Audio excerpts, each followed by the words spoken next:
Dr. Adam Christman. I wanted to put out a really amazing short video on very, very simple, common, over-the-counter items that you should have for any animal, mostly dogs for that matter, in your house. And I have my very good friend and also my client, Laura, and we're going to show you today some basic items that every dog owner must have in their home, whether you're on vacation or camping, at a hotel, whatever it is, these things you must have.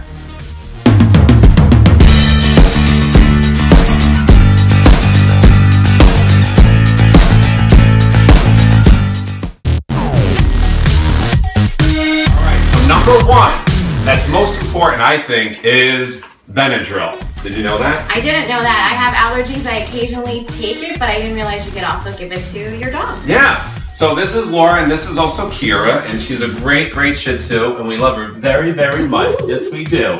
And occasionally she'll have allergies, and Benadryl is a great antihistamine that you can give to your dog. You always want to consult with your veterinarian prior to giving any product to the dog, but Benadryl is a great antihistamine. It's also really, really important for dogs, especially if they get into like bee stings or anaphylactic reactions too. Oh, I didn't realize that. You give it for that. I always worry, just in case, but now I know. How much would I give her, like, for her size? She's like 12 pounds. Okay, yeah, so usually Benadryl comes in 25 milligrams, and the technical name is diphenhydramine, so if you look over on the back, you can see it's 25 milligrams.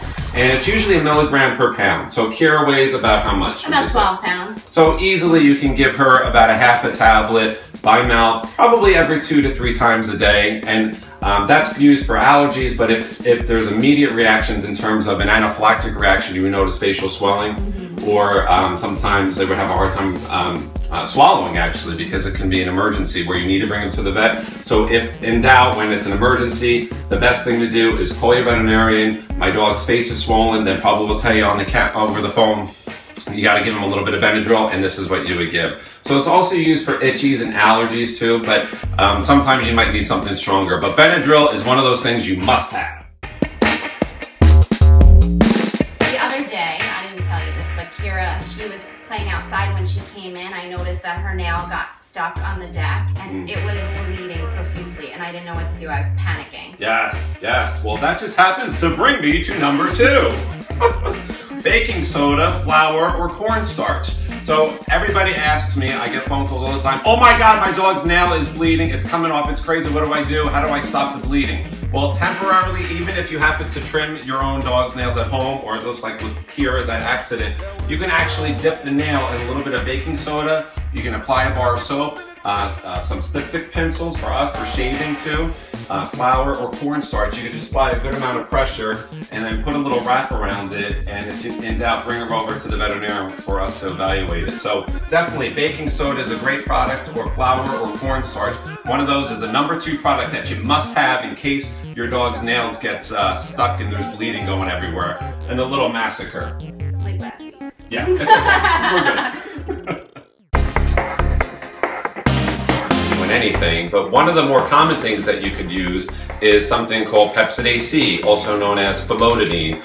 Laura here has an acid reducer that she got from one of the big box retailers for Kira, because every now and then she does like a little spit up. Yeah, so it's not a bad thing to give her, in fact. So the common dose that you give is like 0.25 to half a milligram per pound of body weight. So for Kira, she would get about 5 milligrams. So it comes in 10 milligrams Pepsid. You usually want to give it about a half hour to an hour on an empty stomach. And you can give it up to twice a day. But Pepsid is a really good thing, because especially if it's in the middle of the night and your veterinarian's closed, or you want to call them in the next day, you want to give her something to settle down her tummy, or she's got gurgliness. Pepsid is a nice safe product that you can give just to see if it settles down the nausea or the vomiting for at least the half a day to a day. Obviously if it persists and they're constant retching and the She's like, oh wait, that was me. Then you know you want to contact your veterinarian.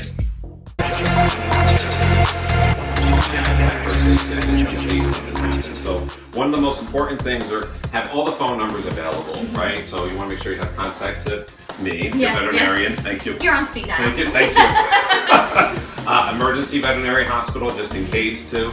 And then always the number to the poison control, the ASPCA poison control hotline, which is super important in case they ingest anything. It's good to have all those contacts there too.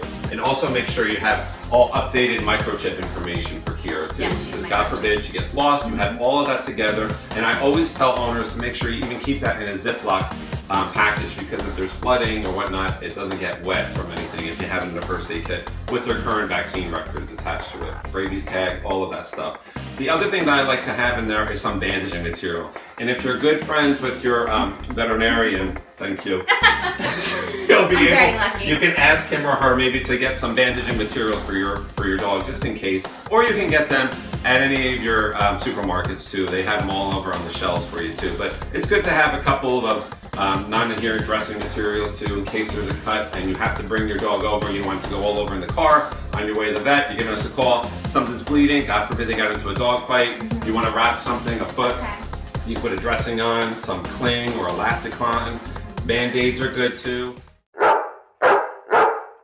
So the fifth and final thing, although you might think this is ridiculous, is a leash. Why is it a leash? Look at Kira. You want to go for a walk? Go for a walk. Oh, look at her. You're gonna go? This is so important to every dog owner out there. I get tons of questions that I don't need to take my dog for a walk because I have a big backyard or I take him to the dog park. I don't care. You have to take your dog for a walk every day if you could, regardless of how warm or cold it is. You got to use your judgment, but you have to take them for a walk at least once a day. They live for this. And it creates a more happier dog, improves the human-animal bond. It just gets you so bonded to them.